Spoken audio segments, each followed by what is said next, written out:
একদিন ওই যে গেলাম না, তারপর। মা, আমার না অনেক ক্ষুধা লাগছে, কিছু খাওন দিবা? আমি খামো। হ্যাঁ, অবশ্যই, ভিতরে আসুন।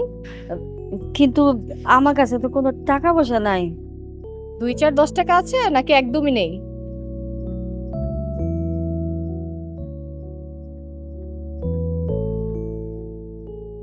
আমার কাছে শুধু এই 2 টাকা কয়েন আছে। কে বলেছে কিছু নেই? এই যে 2 টাকা আছে, তুমি একটা কাজ করো, তুমি ভিতরে গিয়ে বসো, তোমার যা ইচ্ছা তুমি তা খাও। তোমাদের অনেক ধন্যবাদ মা, অনেক ধন্যবাদ। কি রে, সামান্য ওই 2 টাকায় খাবার খেতে দিলি, তাও পেট ভরে? এই হোটেলটা কি বন্ধ করার প্ল্যান আছে নাকি নাকি? আচ্ছা, তোকে কে বলেছে এরকম ক্ষুধার্ত লোকেদের খাবার খাওয়ালে আবার হোটেল বন্ধ করতে হবে? দেখ, দিনের মধ্যে এরকম যদি 2-4-10 জন আসে, সবাইকে এভাবে খাওয়াতে থাকিস, তাহলে তো হোটেল বন্ধ করতে হবে। না, বন্ধ করতে হবে না। আমার হোটেলে এরকম প্রতিদিন 2-4 জন আসে না, অন্তত 10 থেকে 18 জন আসে। সবাই এরকম 2 টাকা 5 টাকা দিয়ে পেট ভরে খেয়ে যায়। কিন্তু এসব করতে গিয়ে তো লস হচ্ছে না? না তো, আমার তো কোনো লস হচ্ছে না। আমি বরঞ্চ এইসব করার জন্য টাকা পাই। টাকা পাচ্ছিস সেইগুলো করার জন্য? আচ্ছা, এইসব কাজের জন্য কোন হৃদয়বান ব্যক্তি তোকে টাকা দেয় বলতো? এই দাঁড়ান, যাওয়ার আগে খাবার যে খেয়েছেন সে টাকা দিয়ে যান। ম্যাডাম, আমার কাছে কোনো টাকা নাই। আপনার কাছে যদি টাকা না থাকে তাহলে এখানে এসে খেয়েছেন কেন? আমি যদি এই কথা কইতাম তাহলে তো আপনি আমার খাইতে দিতেন না। ও আচ্ছা, তাহলে আমি আপনাকে খেতে দিতাম না। এখন এখান থেকে টাকা না দিলে তো আমি আপনাকে যেতে দিব না। আর তাছাড়া ভদ্র মানুষের মতো আমার টাকাটা দিয়ে তারপর এখান থেকে যান। ম্যাডাম, বিশ্বাস করেন আমার কাছে একটা টাকাও নাই। এত কিছু তো আমার জানার দরকার নাই। আমার টাকা পাই, টাকা দেন, টাকা বের করেন। 1 মিনিট, ওর কত টাকা হয়েছে? 150 টাকা। আচ্ছা ঠিক আছে, আমি ওর টাকা দিয়ে দিচ্ছি।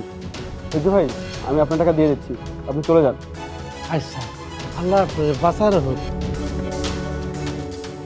আচ্ছা, আপনি আমাকে একটা কথা বলুন তো, আপনার রেস্টুরেন্টে প্রতিদিন কতজন মানুষ খেতে আসে যাদের কাছে কোনো টাকা থাকে না?